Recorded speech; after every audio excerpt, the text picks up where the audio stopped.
Hello အားလုံးပဲမင်္ဂလာပါမင်းတို့မိုက်ပြတုံနေပြီအကြောင်းရတော့သူများရဲ့သားလေးတယောက်နဲ့ first date ချိန်ထားတာကျွန်မလုံးဝမေ့ချပါဦးကျွန်မ effortless ဖြစ်တာ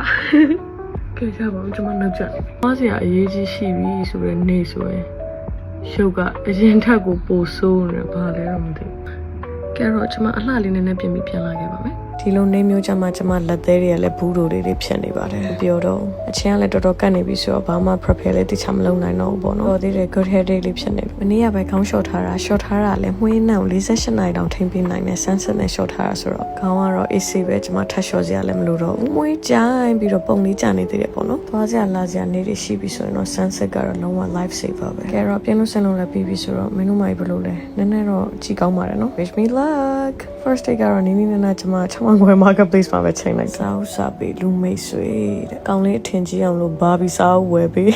စားတာပါကျွန်မလိုချင်တဲ့စားဦးလေးရှိမရှိကြုံလုံးလေးဝင်ကြည့်တာပေါ့နော်ရိုင်းတော့ကျွန်မပေါ်မှာလို့ရင်ခုန်နေတာနေမတက်ထိုင်မတက်ကြီးဖြစ်လာတော့တော့မရှိဘူးပေါ့နော်ကိုကြီးအခုဒီစားဦးဖတ်ဘူးလားဖတ်တဲ့နော်ဆရာကြီးလုံနေတာကျွန်မအရန်ငိုရတဲ့စားဦးပဲစကားတွေအရန်များနေတာဆိုတော့လေကောင်းလေးက coffee လေးလမ်းတိုက်တာ thank you တမတ်ပေးတယ်နော်ဒီလိုက်မောလိုက်လည်းမစိုးပါဘူးပျော်စရာလေးတစ်ခုပေါ့လေဟာလဲပေါ့ तू ကချက်မပြေဘူးလားဒါမှမဟုတ်တငယ်ပြန်နေတာလားမသိဘူးဆိုပြီးကျွန်မပါဝင်ဆော့ပါတယ် spend time လေးပေါ့လေnot bad ပြန်ကြတော့ကောင်းလေးကတကားဆွဲဖွင့်ပေးလိုက်တာအမှကျွန်မတမတ်ထပ်ပေးလိုက်တာသူမသိအောင်ခိုးပြီးရရသေးတယ်သိမသိသားရှာပါဘူးပြီးတော့ကျွန်မတို့ဘယ်တော့ရင်ကောင်းမလဲရှောက်ခြင်း shopping လေးပါလေးနည်းနည်းထွက်ပေါ့လေ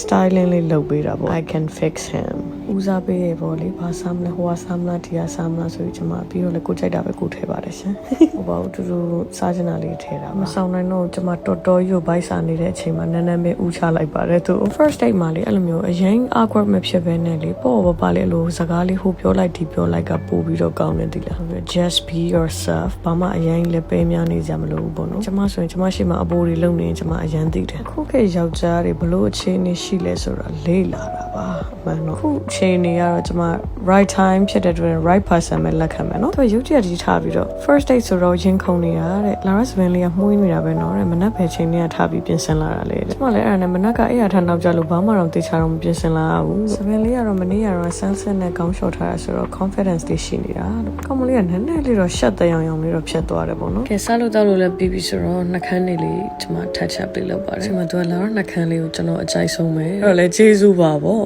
တကယ်ပြောနေတာလားဖားနေတာလားတော့မသိဘူး anyways ပြီးတော့ကျမတို့အောက်မှာgrocery shopping လေးသွားပါတယ်အချိန်မှာသူကကျမကို hey hey ဆိုပြီးလမ်းခေါ်ပြီးတော့ကျမဖန်းစီလေးလက်ဆောင်ပေးပါတယ်ရှင်စီပိုင်းလည်းမရတာတော်တော်ကြာပါပြီဒီဖန်းစီကအလကားပေးတာတော့မဟုတ်ဘူးသူကအဲ့ဆိုရင်နဲ့ကိုတို့ရဲ့ second date လေးကိုကြိုးပြီးရင်ခုန်ထားလို့ရလားကျမလည်း okay ဆိုပြီးတော့ပဲပြန်လာလိုက် sunset နဲ့ဆိုတော့လေကိုယ့်ရဲ့အလှတရားတွေကို limit လုပ်ထားစရာမလိုတော့အားလုံးပဲတတ်တာ